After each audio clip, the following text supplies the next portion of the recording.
Une création Magellan.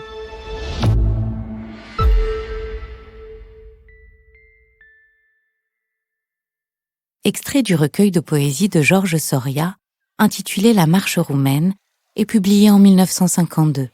L'homme, mon Andalouse, l'homme, ma fleur d'Espagne et de Russie, l'homme ne grandit pas comme dans les contes de fées.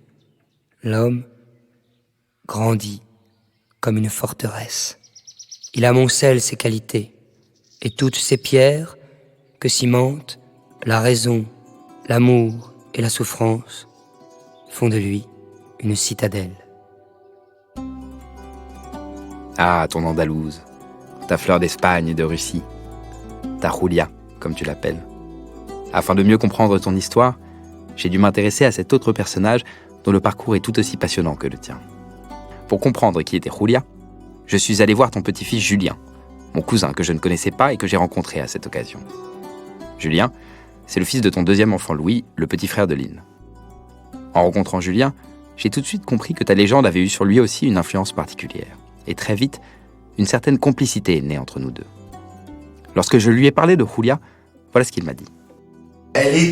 Donc il y avait toute une névrose qui était compliquée à gérer. Il y avait plein de moments où elle était très angoissée, quand elle était pas bien, elle était vraiment, dans les périodes de bas, elle était vraiment pas bien. Beaucoup d'angoisse. Elle débarquait, elle avait peut-être pas dormi la nuit ou pas, je sais pas, mais elle débarquait en robe de chambre. On était au repas du midi à la campagne, elle était en robe de chambre avec son café à la table à 1h de l'après-midi. C'était un peu un personnage un peu étrange, comme ça, qui pouvait un peu grincer les dents, comme ça, tu vois, être un peu... c'est avec toute la psychiatrie qui est derrière, tu vois, qui ressort. En plus, je pense qu'elle prenait beaucoup de médoc, donc il y a des trucs qui étaient un peu durs. Moi, j'ai le souvenir d'aller avant en hôpital psy interné pour les côtés dépression. Pas facile. Mais étonnamment, dans ces moments bien, elle était très chaleureuse. Elle avait envie de nous rencontrer. Je pense qu'ils avaient peur, en fait. Il y avait une forme de peur. Peur de quoi ? Je sais pas, de la vie, du voyage, de ce qui s'était passé, je sais pas, j'en sais rien. Je le saurais jamais. La peur, oui. Julia, elle criait même parfois, comme si elle cherchait à oublier quelque chose. Oui, mais quoi ? C'est mon père qui, le premier, m'a permis de commencer à comprendre.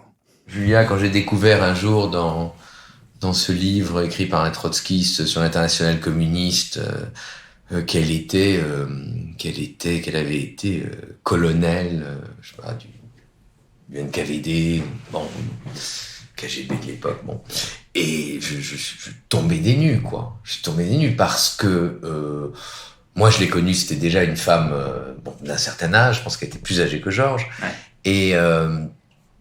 Et donc, pour moi, c'était une intello, une femme très cultivée, qui parlait je ne sais pas combien de langues, qui travaillait à l'UNESCO.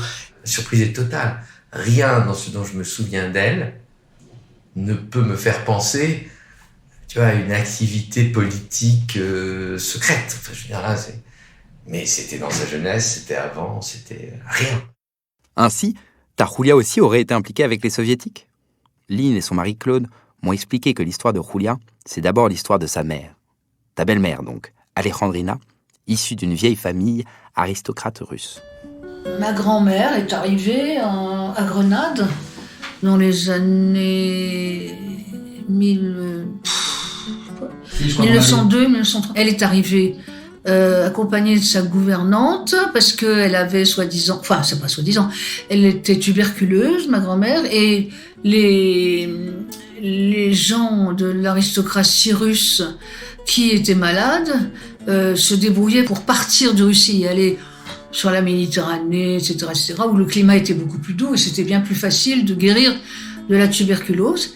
Et donc, elle est arrivée, après avoir fait, ma grand-mère, un petit tour en Europe, et elle s'est installée en Espagne. Et c'est là qu'elle a connu son futur mari, qui était gouverneur, j'en sais rien où. Enfin, ils ont d'abord vécu à Madrid. Et ensuite, ils ont été à Grenade. Je pense que ma mère, elle a passé pas beaucoup, enfin entre 5 et 10 ans là-bas. Hein. C'est-à-dire qu'elle a fait ses études, elle a terminé ses études secondaires, je crois, à Grenade.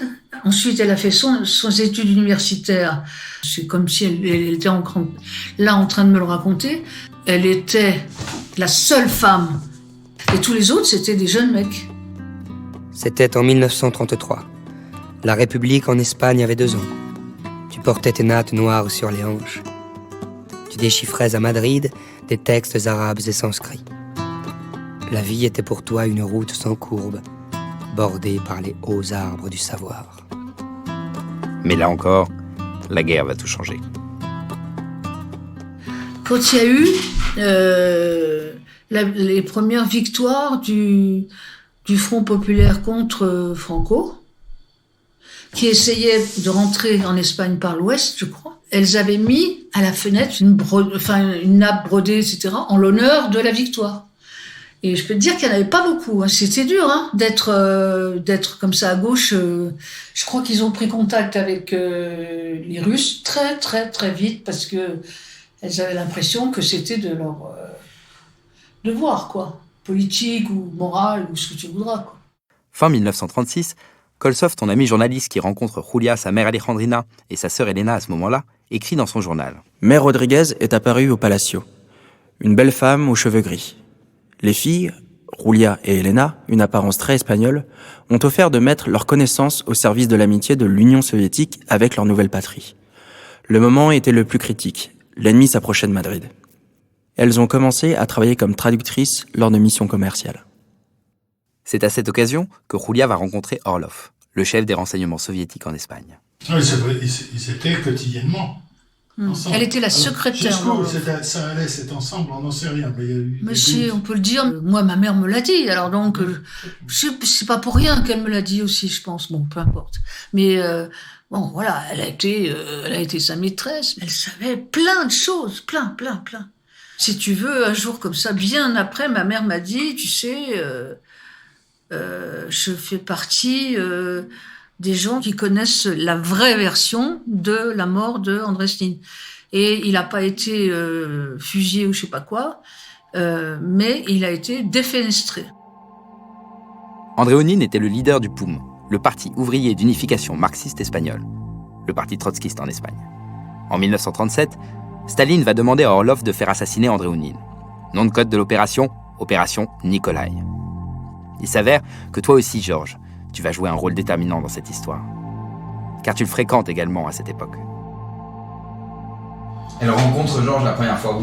Ils se sont soi-disant croisés dans les locaux de la représentation soviétique à Madrid, je pense, on sait rien.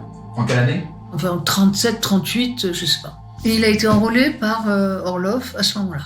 Bah, c'est la version que j'ai eue. Hein. En juillet 38, suite à la mort de son supérieur Abram Soutsky, Orlov est rappelé à Moscou. À cette même époque, Staline, dans son délire paranoïaque, organise une série de procès médiatisés en URSS afin d'éliminer les soi-disant ennemis politiques dans ses services. Une véritable purge. Orlov sent le coup venir et s'enfuit avec sa famille aux États-Unis. Avant de partir, il conseille à Julia d'en faire de même. Mais malgré ces avertissements, Julia décide d'embarquer avec sa mère et sa sœur sur un bateau affrété pour la Russie. À son arrivée à Moscou, début 39, on l'assigne en tant qu'interprète à la direction de l'Internationale communiste, avant de rejoindre une maison d'édition de livres de propagande. Agent dormant, elle reprendra son service au sein du NKVD en 1941, au moment où la guerre éclate. C'est cette même année que tu vas la retrouver à Moscou. Pour le moment, tu es encore en Espagne. Ton frère cadet Alfred a rejoint les brigades internationales. Tu quittes Madrid pour Barcelone, où tu as mis ta plume au service de la propagande anti-trotskiste.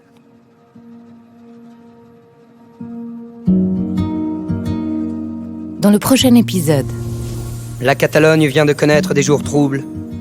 Des groupes d'incontrôlables alliés et inspirés par les dirigeants du Parti ouvrier d'unification marxiste, organisation trotskiste, ont semé le désordre à Barcelone. Identifiés par toute l'opinion publique comme des agents provocateurs types, les trotskistes subiront toutes les rigueurs de la loi républicaine. Et justice, nous n'en doutons pas, sera rendue. Georges, avec les voix d'Arthur Soria, Arthur Teboul, Walter Laguerre et Louisa Hould. Écriture, Arthur Soria. Réalisation, Flore Dayen et Erwin Amayada. Une production, Magellan.